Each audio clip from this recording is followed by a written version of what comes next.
me that a few weeks ago. He said, Mike, I could sense the wave of grace you're living in. And I thought, man, I love the way you talk, brother.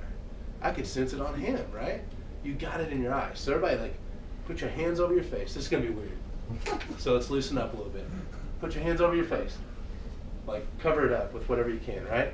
Now look around at everybody ticked off. Give them their tip look, right? So you're smiling, brother. Right. Give the ticked off look. All right, give the happy look. All right, so everybody can see it with the eyes, right? The windows to the soul. I know that was goofy, but you got to understand, when you look at somebody's eyes, you can read them. You can sense them. It's kind of like prayer, right?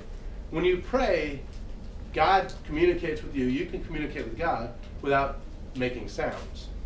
I can sense the type of person you are. If we were to hang out 5 minutes, I could sense the type of person you are. I might not be able to peg everything about you or anything like that, but I can tell about you, right? You could tell about me if we just hung out for 5 minutes. Why? I can sense you. Your eyes are the windows to your soul. If you got a checkup from the neck up, if you are a good, holy person riding that wave of grace, people can see it in your eyes, like St. Therese. All right? So you got to get yourself right. Now, when you talk to people about the faith, oh man, apologetics gets deep, right? We start talking about doctrine. You might like the word doctrine.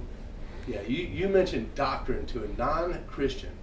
You mentioned the word doctrine to your Baptist friend, right? All of a sudden they're like, oh brother, here he goes.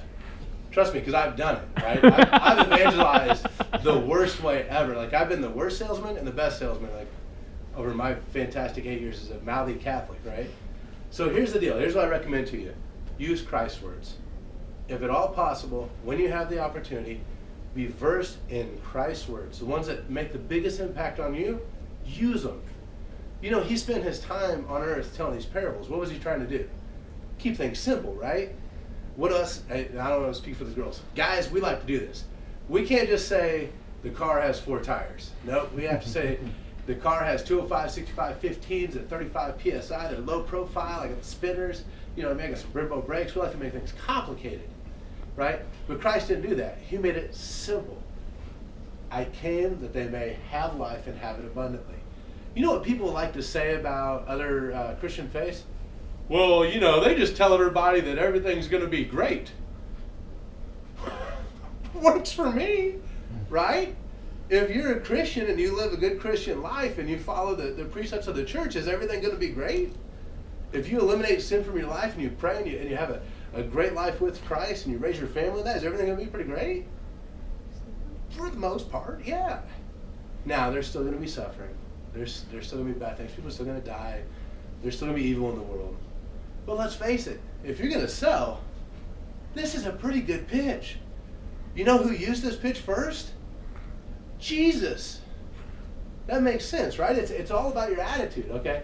My yoke is easy and my burden is light. Now, if you go up here trying to share Christ with somebody, say, look, brother, let me tell you, Christ has changed my life. First thing I had to do is I had to start eating right, I had to stop dating this girl because she wasn't Catholic. Then I had to quit my job because it was kind of in a sinful place. And then I gave up all my stuff to the poor. Actually, I've been living in a box lately. If you do that, are you going to bring somebody to Christ? No. So I'm an old car salesman, or at least I was for a little while. I was for like 11 months, and then they made me a loan guy.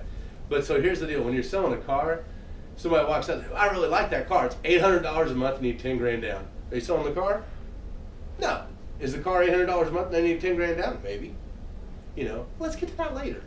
All right? So this is just a little thought. When you're selling Jesus, start with the easy stuff. I'm not saying that we want to dodge the truth. The truth of the matter is Jesus did say that the gate's narrow and it's hard to get in. But we don't start with that when we're evangelizing. We're selling Jesus. Remember, I'm your sales manager. Is this where you want to start? But I had a guy who was going through a catechism with me. It was about 3 weeks in, right? I got it in my head. I was like, I watch The Passion at least twice every year, during Holy Week. We get to the scourging of the pillar. My friend's like, bro, I can't take this. He's out. I screwed it all up, man. I really did. I screwed up with this guy because I went to this too soon. Sometimes you got to use those chess pieces. You got to think ahead. You got to think about your your calculations when you're sharing the faith. People don't tell you to evangelize like this and share the faith like this normally. All right, so I'm telling you to look at it like you're selling a product. The product is everlasting life.